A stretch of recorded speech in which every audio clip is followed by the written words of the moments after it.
জয় রাম, জয় গুরু। নমস্কার। গল্প কথায় রাম ঠাকুর চ্যানেলে সব বন্ধুদের স্বাগতম। আজ আমি প্রসাদ পাওয়া সম্পর্কে ঠাকুর কি বলেছেন সে বিষয়ে বলছি। শোভা দিদি তখন কলকাতাতে কলেজে পড়ছেন।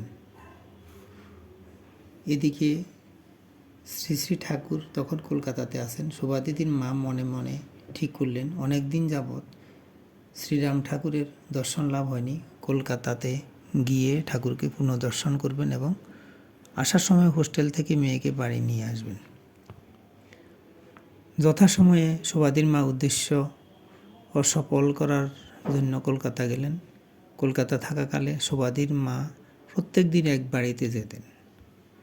সেই বাড়িতে সেই সময় শ্রী শ্রী ঠাকুর অবস্থান করছিলেন।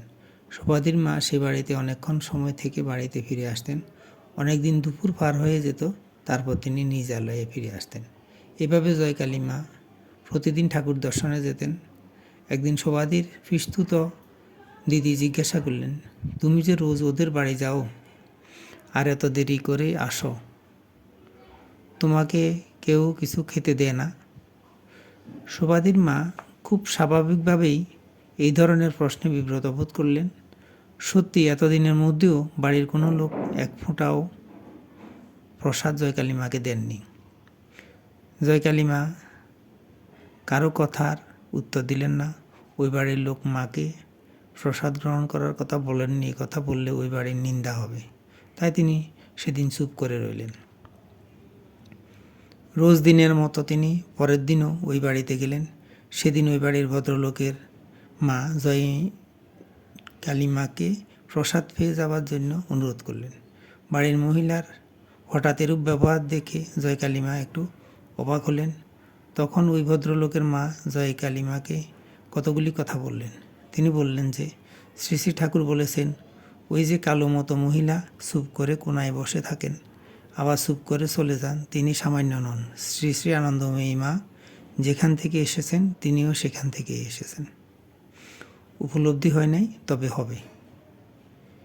সেই বাড়ির মহিলার মুখে ঠাকুরের কথাগুলি শুনে জয়কালী মার প্রসাদ গ্রহণে কোনো প্রকার আপত্তি রইল না। তিনি ঠাকুরের প্রসাদ পেয়ে বাড়িতে এসে সকলের কাছে এই সব অদ্ভুত কথা বলা বলি করলেন। আমি এখন দুটি ঠাকুরের বেদবাণী থেকে বাণী পড়ে শোনাচ্ছি। ঠাকুর বলেছেন, সংসারের সারেই ভগবান, জীব ভাবের এই শক্তি। আবার বলেছেন ঠাকুর, সংসার মায়াময়, যত রকমই চঞ্চল হোক না কেন ততই আনন্দবান আনন্দ বর্ষণ করিয়া থাকেন। বন্ধুরা, আজ এই পর্যন্তই। আগামী দিন আবার শ্রী শ্রী ঠাকুর সম্পর্কে গল্প বাণী নিয়ে আপনাদের সাথে থাকব। চ্যানেলটি যদি আপনাদের ভালো লেগে থাকে তাহলে বেশি বেশি করে সাবস্ক্রাইব করবেন, লাইক শেয়ার কমেন্ট করবেন। ধন্যবাদ। ভালো থাকবেন। জয় গোবিন্দ। গুরু কৃপাই কেবলম।